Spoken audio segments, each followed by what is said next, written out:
ఏమైంది? ఎందుకలా బొంగమూతి పెట్టావు? పులియూరులందరికీ బాగా తెలుసు పులిని వేటాడాక తలస్నానం చేస్తావని. ఏమీ తెలియని అమాయకుల్లా నటిస్తావు. ఏంటో వాగుతున్నా? చాలు చాలు, నేనేం బుర్రలేందాను కాదు. నువ్వు పులిని చంపేవని నాకు తెలుసు. ఏ పులి? ఏమీ ఎరగడు పాపం. ఇప్పుడు ఈ ఇంట్లో దీనివల్ల ఎంత పెద్ద గొడవ అవుద్దో తెలీదు. ఎందుకే రోడ్డుకు వచ్చినట్టు మాట్లాడతావు? ఇట్రా. వద్దు, ఈ ముచ్చట్లే వద్దు. ఈ 2 రోజులు ఎక్కడున్నావు? అత్తారింట్లో. నీతో చెప్పాక పనికెళ్ళా? ఇంకోసారి పులిగోళ్ళు చర్మం దొరికాయని ఫారెస్ట్ ఆఫీసర్లు ఇంటికొచ్చి అడిగారనుకో, అప్పుడుంటది నా చేతిలో నీ పని. నాకు తెలియదా ఏంటి నీ కోపం ఎంతసేపు? ఏయ్, ఎందుకే వచ్చేలాగానే కసు బుస్సమంటావు?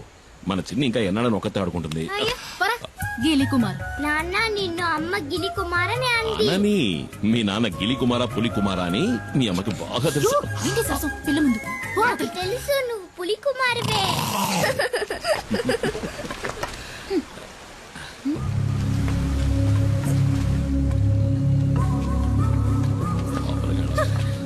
రండి రండి పెద్ద ఆయన. చిన్ని మళ్ళీ వచ్చింది చూసావా? ఆడుకో. ఏంటి పెద్ద ఆయన అందరూ కలిసి వచ్చారు? చింతపల్లిలో మేమందరం నిద్రపోయి చాలా రోజులైంది. ఈసారి పులి 4 చంపేసింది. మమ్మల్ని కాపాడడానికి నువ్వే రావాలి. నువ్వు కాకింకెవ్వరూ లేరు. నువ్వేం దిగులు పడకు పెద్ద ఆయన. చింతపల్లికి వచ్చిన పులి ఇంకెవరిని చంపదు. ఈ కుమారు మాటిస్తున్నాడు. ప్రాణభయంతో అడవి ప్రజలంతా జపించేది నీ పేరే. నువ్వంటే అంత నమ్మకం. నువ్వు ఆ దేవుడిచ్చిన వరానివి మాకు. ఏంటి పెద్ద ఆయన ఎందుకు పెద్ద మాటలు? ధైర్యంగా వెళ్ళండి. ఈ కుమార్ ఇక్కడ ఉన్నంత వరకు అడవిలోంచి వచ్చే ఏ పులి ఎవరిని చంపదు.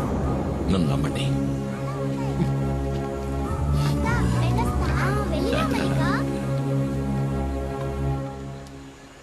2 రోజులు పనికే వెళ్ళావు కదా? నీతో నిజమే కదా చెప్పా. నేనన్నా నా బిడ్డన్నా నీకు అస్సలు లెక్కేలేదు. అందుకే కదా నీ ప్రాణాలు కూడా లెక్క చేయకుండా ఏం కొప్ప మునిగిపోయిందని నువ్వు ఇట్లా గొడవ పడుతున్నావు? పులిని చంపిన మనిషి ఊళ్ళో వాళ్ళకి దేవుడంట. దీనివల్ల వచ్చే లాభాల కంటే నష్టాలే ఎక్కువ. నీ ఇష్టం వచ్చినట్టు చేసుకో. మైనా ఒరే శివ, ఆ కారు మనకు తెలిసిన కార్లా లేదు. AP05 అది యేసుపాదం కారు కదూ?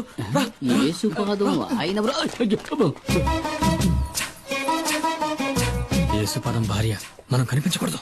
నీకు భయమేమో గాని నాకు భయం లేదు. ఆ అమ్మాయి మా ఊరమ్మాయే. సాల్మన్ ప్రభు గారి ఏకైక కుమార్తె జూలీ. మా ఊళ్ళోనే ఇచ్చి పెళ్లి చేశారు. మా పక్కిల్లే. అవునా? అయితే జాగ్రత్తగా ఉండండి. ఒక రోజు నేను అనుకోకుండా తనని ఓరచూపు చూసినందుకే వాళ్ళ నాన్న నన్ను చిత్తకొట్టి పారేశాడు. ఊరికే చూసినందుక? స్నానం చేస్తున్నప్పుడు చూసా. వస్తుంది తప్పండి. నేనెవరిని చూడలేదు బాబు. వెళ్ళిపోయింది. డ్రైవర్ బండాపు. డ్రైవర్ బండాపని చెప్పారు కదా. ఇందా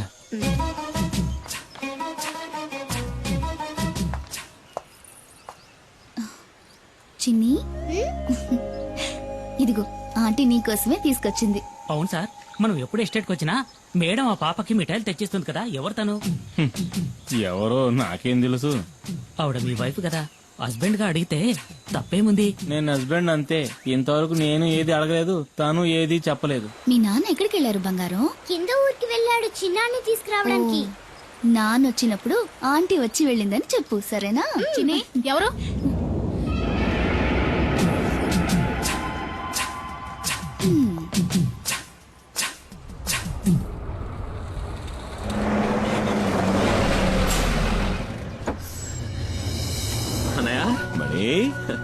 పరీక్ష బారేసావా? పాస్ అవుతా? నేను ఫెయిల్ అవుతానా? ఊరికే అడిగారు. సరే పద, ఆకలేసి ఉంటుంది. ఏదో తిందు కనపడ. అయ్యో వద్దనయ్యా, నేను ఇక్కడ రాగానే పరోటా ఎక్కరి తిన్నాను. ఏమి తిన్నావు? 2 ఒకట్రా. మనం 4 రాగించుకుంటాను. సరే పద పద.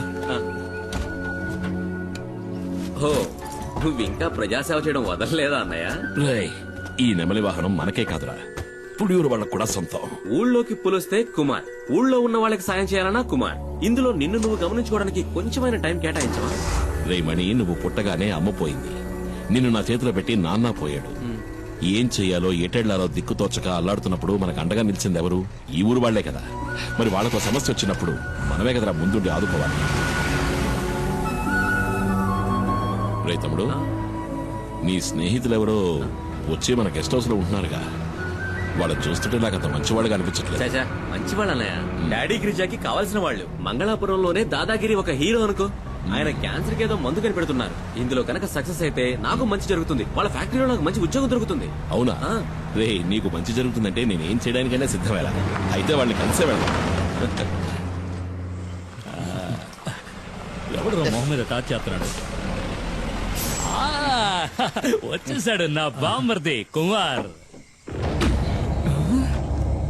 అమ్మో పులి!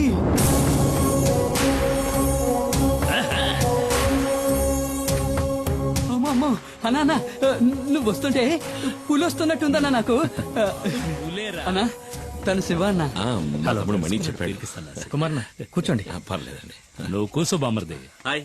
రే సుబ్రమణి, నువ్వెప్పుడు రావచ్చావు? మణి సుబ్రమణి. హలో బామ్మర్దికి పోయిరా అట్ట సుత్తావేంటి?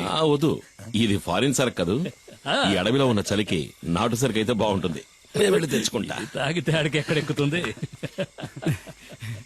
అన్న చాలా మంచి వాళ్ళ ఉన్నాడు. ఏంటా శివ? కుమార్ పసిపిల్లాళ్ళంటోడ్రా. స్నేహానికి ప్రాణమైనా ఇస్తాడు. తేడా వచ్చిందంటే సింహంరా, నరసింహం. తెచ్చుకున్నాడు నాటు సారా. అది కొడితే కదిరిపోద్దు. ఇది సేవ కుట్టినట్టు కూడా లేదురా. లైట్ గా ఒక స్మాల్ పాస్తా, పోనీ ఒక 90. ఏంట్రా?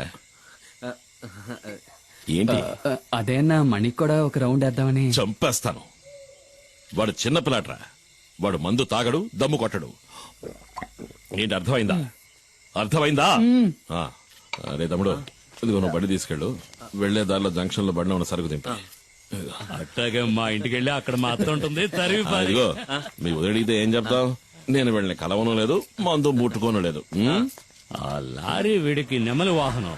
కుమార్ తప్ప దాన్ని ఇంతవరకు ఎవరు ముట్టుకోలేదు. ముట్టుకుంటే మణి ముట్టుకోవాలి. చిన్నప్పటి నుంచి వాడిని పెంచి చదివించింది నేనే కదా. నెమలి వాహనం అన్నా మణి అన్నా నాకు ప్రాణం. అందుకే వాడికి ఇచ్చా. నీకు విషయం తెలుసా? మన మణికి ఉద్యోగం దొరకబోతా అవును చెప్పాడు. కానీ గంజాయి ఆకుతో క్యాన్సర్ ని నయం చేసే మందు కనిపెడతారంటే నేను నమ్మలేకపోతున్నాను. ఈ ప్రోడక్ట్ మార్కెట్ లోకి వచ్చిందంటే సుబ్రమణికే లాభం. ఎందుకంటే మణి నెక్స్ట్ గిరి ఫార్మసీకి మార్కెటింగ్ మేనేజర్. మీకెంతో రుణపడి ఉంటాను. నేను బతుకున్నదే వాడి కోసం. మీకేం కావాలో చెప్పండి, నా ప్రాణాలైనా ఇస్తా. అయ్యో అదేం వద్దన్నా, నువ్వు మాతో ఉంటే చాలు. ఉంటా. దుప్పి మాంసం రెడీ. ఏంట్రా? దుప్పి కూర. దుప్ప? మేకపోతు. మేకపోతా? మేక కూర. ఎవరి మేక? ఉస్మాన్ ఇంట్లో ఉండిన మేక మాంసం. వీళ్ళకి దుప్పికి మేకకి తేడా తెలీదు. దుప్పి మాంసం మేనేజ్ చేయండి అన్న. పాపం లొట్టలేసుకుంటూ తింటారు. వేట మాంసమే మసాలా దట్టించి తీసుకొచ్చాడు. ఊరికే దుప్పి మాంసం సరదాగా నన్ను. దుప్పిని చంపకూడదు కదా. నిజంగా చంపుతాడు నువ్వు.